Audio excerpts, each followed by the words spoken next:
The Thursday it happened, I had already told my mother no twice that month. The first time was about Maisie's birthday party. My mother wanted it at her house, her terms, her guest list, her chance to perform Grandmother of the Year for the neighborhood. I said we were keeping it small this year, just Maisie's school friends, nothing formal. My mother went quiet in that specific way she has, the silence that means she's cataloging the offense for later use. The second time was about Thanksgiving. She'd planned an early dinner and invited her entire book club to join 12 strangers at what was supposed to be a family table. I told her Maisie and I would come for dessert only. Another silence. Longer this time. I didn't think much of it. Sandra Hargrove collects grievances the way other women collect jewelry. I'd spent 34 years watching her wear them. What I didn't fully calculate was that she'd decided to stop waiting for a natural opportunity and create one herself. That's the thing about my mother that took me years to understand. Her cruelty is never random. It's always strategic. She doesn't lash out, she selects. She finds the thing you love most, and she uses it, precisely and deliberately, to remind you who controls the temperature in this family. Maisie was 8 years old, and she was the thing I loved most. The call came at 6:47 p.m. A neighbor named Carol Reyes, 2 streets over from my parents' house in Westfield. She said she'd spotted a little girl sitting alone on the brick steps of the Hargrove property around 5:30, maybe 40 minutes after Maisie would have arrived by school bus. Carol had gone over immediately, tried knocking on my parents' door twice, got no answer despite the lights being on and the television audible from the porch. She'd brought Maisie to her own covered porch, given her hot chocolate from a thermos, and spent the next hour trying numbers Maisie recited from memory. My office line, my sister-in-law, 2 numbers that went to voicemail. She'd finally reached me directly at 6:47. My daughter had been outside, in 12-degree wind chill, for approximately 90 minutes before Carol reached her. She'd been waiting on Carol's porch for another hour while Carol tried to find me. Maisie told me, in the car on the way to the diner, that Grandma Sandra had opened the door, looked at her, and said, "I'm sorry, sweetheart, but your family doesn't live here anymore. You'll need to wait for your mom." Then she'd closed the door. I ordered Maisie hot chocolate and eggs. I watched her eat. I did not call my mother. I already knew what the call would produce. Sandra would have an explanation, measured, reasonable, slightly wounded. She'd say there'd been a miscommunication. That she'd assumed I was coming earlier. That she hadn't realized the weather was so bad. She would make me feel, within 4 minutes, that I was the unreasonable one for being upset. She'd done it my entire life, and she was very good at it. I didn't need her explanation. I needed something else. Here's what I hadn't told anyone, including my brother David. 2 years earlier, in the spring, my grandmother Eleanor had called me privately. She was 81, recently moved to assisted living, and sharper than anyone gave her credit for. She told me she discovered something wrong with the family trust, the one my father Richard managed as interim trustee, meant to distribute equally among me, my cousin Petra, and David upon Eleanor's death. She'd noticed the rental income from a Connecticut property had stopped appearing in the quarterly statements she received. When she'd asked my father about it, he'd told her maintenance costs had absorbed everything and she shouldn't worry. When she'd pressed, he'd patted her hand and told her she was confused. She was not confused. She'd contacted the original estate attorney, not to sue. She was too ill for that fight, and she knew it, but to understand what she was looking at. The attorney had reviewed what Eleanor showed him and confirmed her suspicion. The trust accounting had significant irregularities. He'd referred her to a litigation specialist named Diane Portillo. Eleanor had called Diane. Diane had told her the case was viable but would require 18 months minimum to properly build. Eleanor had perhaps 8 weeks left. She knew it. So she did the only thing she could still do. She spent 3 weeks quietly gathering everything she could access, quarterly statements, one bank transfer record her late husband's accountant had forwarded her years ago, the original trust document, and a handwritten letter from herself explaining exactly what she'd observed and when. She gave it all to me because, as she wrote in that letter, "I'm leaving this with Nora because she is the only one of them who will not be talked out of what is true." The package was not complete. She'd said so herself. There were gaps, missing years, transactions she couldn't access. She told me I'd need to do real work to fill them. She told me to find Diane Portillo when I was ready. I put everything in a fireproof box and I waited, because I understood instinctively that partial evidence used too early destroys itself. That night, after Maisie was asleep, I opened the fireproof box for the first time in 2 years. I sat at my kitchen table with Eleanor's documents spread in front of me, and I started making a list of everything that was missing and everything I'd need to find. Then I opened my laptop and typed a 6-line email to Diane Portillo. I attached Eleanor's letter and the 3 documents Eleanor had managed to copy. I was careful to explain that the evidence was incomplete and that I understood significant investigation would be required. I hit send at 11:48 p.m. Then I went and stood in Maisie's doorway and watched her breathe and thought about a woman who spent her last weeks quietly copying bank statements because she knew her son would call her confused. She planned for this moment. She just needed me to be ready for it. I was ready. Diane Portillo called me on Monday morning. Not Friday. Monday. She'd spent the weekend reviewing Eleanor's documents, and she opened the call by telling me exactly what she had and exactly what she didn't. What she had was a starting point, Eleanor's letter, one transfer record, the original trust document showing distribution requirements. What she didn't have was anything close to enough for litigation. She said, "This tells me where to look. It doesn't tell me what we'll find." I said, "Tell me where to start looking." She gave me 3 directions. First, request a formal trust accounting. As a named beneficiary, I had the legal right to demand complete financial records going back to Eleanor's death. Second, pull the Connecticut rental properties public tax records, which would show declared income versus what the trust had actually received. Third, research any business entities registered in my father's name or any variation of it in New Jersey going back 7 years. That third one was Diane's instinct, not evidence. She said fraud at this level rarely moves through personal accounts directly. It usually needs a layer. I spent 2 weeks doing exactly that. I requested the trust accounting through Diane's office formally, legally, giving my father 30 days to respond.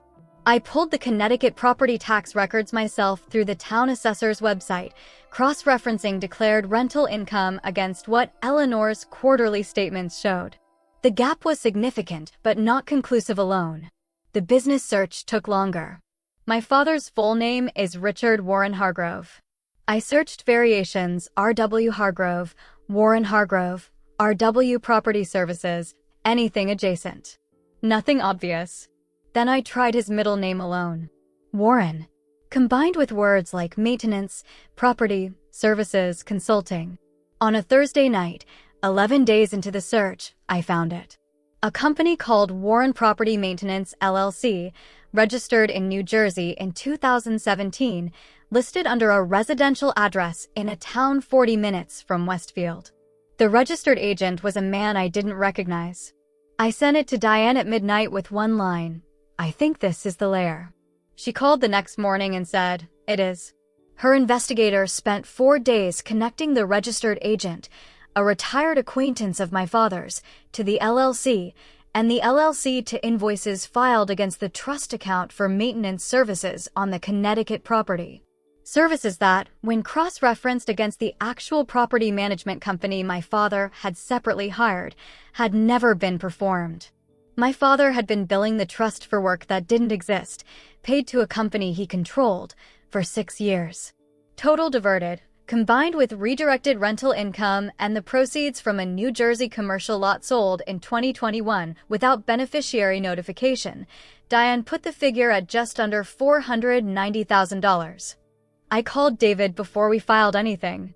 I want to be honest about that conversation because the critique of the original version was fair. People don't flip instantly when you tell them their father committed fraud. David's first response was silence. His second was, "Nora, Dad's not, he wouldn't."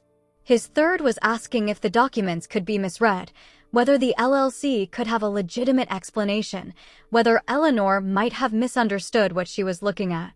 I didn't argue. I said, "I know this is hard. Take the week." He called back in 5 days.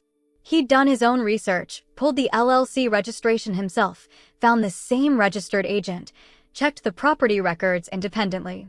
When he called back, his voice was different. Quieter. He said, "How long have you known?" I said, "Long enough." He said, "I'm with you." Petra took 48 hours after receiving her copy of the documentation. She'd spent years being told that trust expenses had absorbed her quarterly distributions, and she'd accepted it because she hadn't known she could demand a formal accounting. When she saw the LLC invoices, she called me and said one word before she started crying: "How?" Diane filed the formal petition 4 weeks after my initial email. Not 72 hours, 4 weeks, because real cases require real preparation.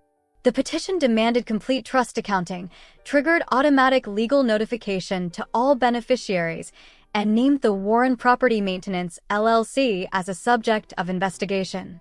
My parents received the filing on a Wednesday. My mother called 14 times over the following week. I sent every call to voicemail and forwarded every message to Diane. By the 7th message, my mother had stopped performing reasonableness and started saying things like, "Whatever Eleanor told you in those last weeks, she was on significant medication." Everyone knew her memory. I had those voicemails transcribed and added to the file. The mediation happened 8 weeks later in Diane's Newark office. My parents arrived with their attorney, a man named Jeff, who spoke with the confidence of someone who hadn't yet read the full exhibit package. Diane laid out the accounting across 46 pages. Every invoice from Warren Property Maintenance cross-referenced against actual property records. Every rental income deposit that should have reached the trust and didn't. The lot sale proceeds, $340,000, deposited into a renovation account for my parents' Westfield home. My father said nothing for the first 40 minutes. His attorney asked for a recess twice. My mother held herself together until page 31, which showed a specific transfer made 9 days after Eleanor's funeral. Money moved while they were still sending thank you notes for the sympathy flowers. She looked at that page for a long time. Then she looked at me. She said, quietly, "You didn't have to do this." I said, "You left my daughter in a blizzard." She started to say something about a misunderstanding, about the weather being worse than expected, and I held up one hand. Just one hand. And she stopped. Because she heard something in my stillness she'd never heard before. She'd spent 40 years reading me, and she suddenly couldn't. The settlement took 9 weeks. Full restitution. Independent trustee installed. Warren Property Maintenance, LLC, formally dissolved with written acknowledgement of improper use. Legal fees from personal accounts. David used his portion for a down payment. Petra cleared her student loans. I placed Maisie's share into a custodial education account in her name, funded entirely by money her great-grandmother had spent her last weeks trying to protect. One Saturday morning, Maisie asked me over cereal if I was still mad at Grandma Sandra. I thought about it honestly. About Eleanor at her desk, making careful copies. About Carol wrapping a child in an umbrella in the snow. About 34 years of Sandra's silence used as a weapon, and the one night she turned that weapon on an 8-year-old and miscalculated, who was still standing. "No," I said. "I'm just done." Maisie nodded and went back to her cereal. That was enough. Carol Reyes called me on a Saturday morning in April. I almost didn't answer. I was making Maisie's breakfast, half distracted, and Carol's name on my screen felt like a chapter I'd already closed. But something made me pick up, maybe the same instinct that made me save her number in the first place. She said, "Nora, I need to tell you something. And I need you to know I didn't plan it." 3 weeks earlier, Carol had attended the Westfield Neighborhood Association spring meeting. My mother chairs the beautification committee, has for 11 years, a position she treats with the seriousness of a cabinet appointment. Carol had gone because she always goes. My mother had been there, composed and polished, presenting a proposal for new entrance landscaping, moving through the room with the particular confidence of a woman who believes her reputation is permanently secured. After the meeting, over coffee, someone had asked Carol about the February storm. Whether her street had flooded. Whether any trees came down. Carol said she'd started answering about the flooding and then stopped. Because what she actually remembered about that February storm, the thing that had stayed with her for 2 months, was a little girl in a purple coat sitting on brick steps in 12-degree wind chill. She told me. I didn't say it to hurt anyone. Someone asked, and I told the truth. I told them what I found that night. She told 6 people at a neighborhood association coffee. By Sunday evening, it had reached 30. By the following Thursday, my mother's closest friend Patricia had called Sandra to ask if it was true. My mother had said there'd been a misunderstanding. Patricia had said, very carefully, that Carol Reyes wasn't someone known for misunderstandings. I know all of this because David told me. He'd heard it from his wife, who'd heard it from a woman in the neighborhood who attended the same yoga class as Patricia. That's how small towns work. That's how Sandra had always worked, using the social network like a weather system she controlled. She'd forgotten that weather moves in all directions. Here's what happened at the Westfield Charity Auxiliary Spring Luncheon 4 weeks later. My mother had been on the planning committee. She'd bought a new dress. She arrived at the Hargrove Country Club, not our family's club, just a coincidence of names that had always quietly pleased her, at 11:15, 20 minutes early, the way she always did when she wanted to be seen arranging things. She walked into a room that already knew. Not every person. Not loudly. But she moved through those tables and she felt it, the conversations that paused a half-second too long, the greetings that were warm but not quite as warm, the woman who chaired the auxiliary board touching her arm and saying, "Sandra, how are you really?" in a tone that meant something had shifted. David's wife was there. She told David. David told me. She stayed for 45 minutes and left early claiming a headache. My mother has not missed a charity luncheon in 14 years. Now Richard. My father had a Saturday golf group. For men, same tea time for 9 years, a ritual he treated as sacred. One of them was a man named Frank Coletti, semi-retired, former commercial real estate attorney, someone my father had known since their sons played Little League together in the 90s. Frank had done some estate work years ago. Not for our family, but adjacent enough that when Diane's filing became part of the Essex County Court record, public record, as all such filings are, and Frank happened to be searching an unrelated matter in the same database, he found it. He recognized the name. I don't know exactly what Frank said to my father on the golf course.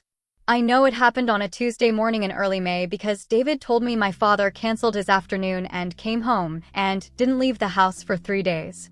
What I know specifically is that Frank asked my father on the 4th hole whether everything was all right with the family trust situation. My father said it was a misunderstanding. Frank said he'd read the filing, that it was fairly detailed for a misunderstanding. My father finished the hole and withdrew from the remaining 13 citing a pulled muscle. He has not returned to the Saturday group. Frank told another member he wasn't sure Richard would be back. 9 years. Same tea time. Gone. My father built his sense of himself on 2 things, financial competence and the respect of men like Frank Coletti. The settlement had taken the first. Frank's question on the 4th hole took the second. He lost both without me saying a single word to either. The last thing I want to tell you happened on a Wednesday afternoon in late May. Maisie had a school concert, 3rd grade spring performance, 20 minutes of slightly off-key recorder music that I would not have missed for anything. I was in the 3rd row when I felt my phone buzz. A text from a number I'd blocked 4 months earlier. My mother had apparently gotten a new phone. It said, "I'd like to see Maisie." Nothing else. No apology. No acknowledgement.